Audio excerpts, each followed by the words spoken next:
Hello guys and welcome back. So now we're going to learn how to create the initial behavior of these particles, and we're going to look at something called the particle flow. And the idea here is that we want some kind of emission, and we want to drive these particles along a specific curve and have them reach a specific point, and that's called particle flow.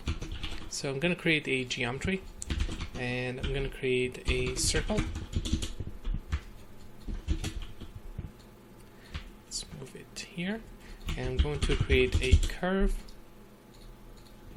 and look at the top view. I'm going to template this by shift clicking, and we should have the circle there. So I'm going to click here and just draw a few points, something like that, and then going to go over to the front view or the perspective and just move these points a bit. Selecting the curve and hitting enter in the viewport will give us access to this editing tool.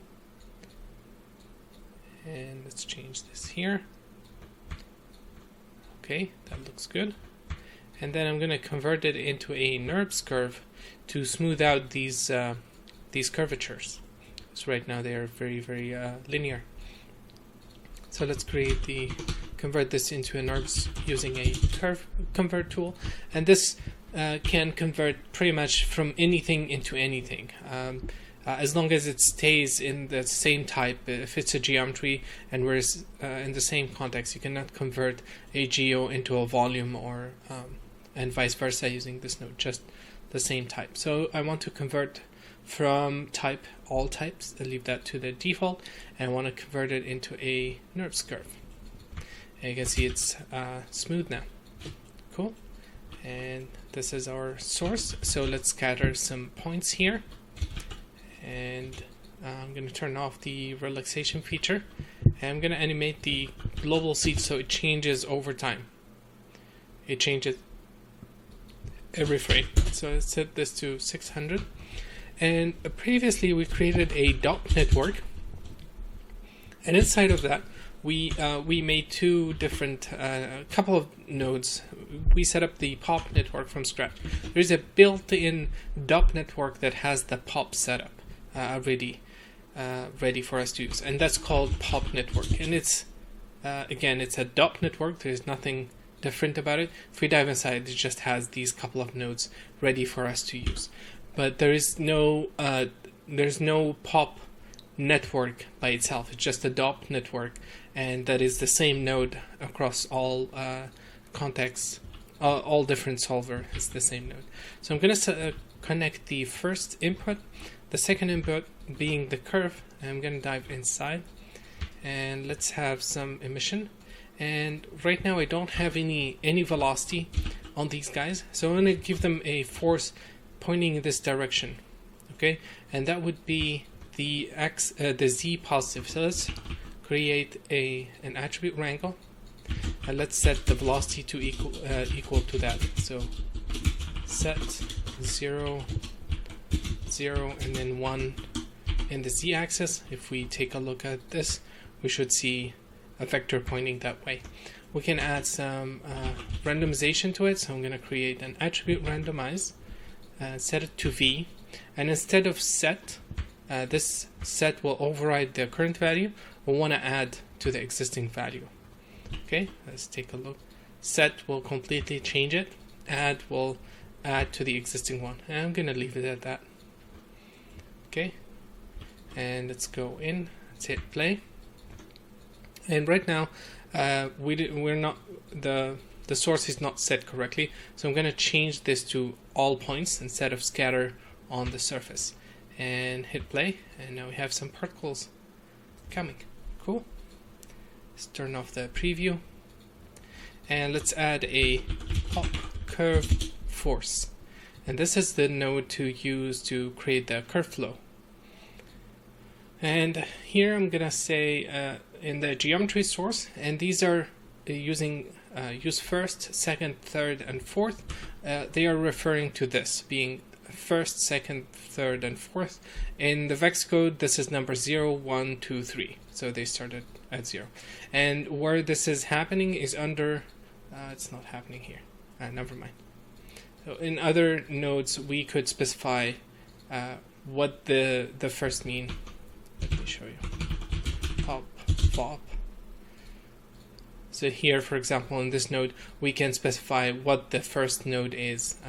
But we'll talk about that later. Okay, so here I'm going to use the second context, and you can see that it already connected the path. Okay, let's hit play. See what happens. Cool. So it's attracting those points. Let's increase the lifespan of these guys. Actually, not the lifespan, but the frame range to 1000 by clicking this here, global animation option. I've never read that. Okay. And here we have to make sure that real-time playback is turned on and play every frame, but never faster than FPS. So those are the defaults. So let's hit play. And you can see apart from traveling along, it's also rotating. There's a swirly motion happening with this, and it's traveling along, and we have plenty of controls to tweak this force. So the first one is follow scale, and I highly encourage you guys to play with these options to fully understand what they're gonna do to the sim. I still spend a lot of time tweaking these values to get the motion that I need. To hide this from being visible, we can select the node itself and go under guide and show guide geometry, turn that off, and now we are seeing just the result. Okay, let's change this to 4. We can choose the suction speed. We'll see the particle getting attracted more to the path itself. And we can also add the orbit scale, which is the how fast it rotates as it progresses through the curve. Let's set this to 2, maybe this to 5.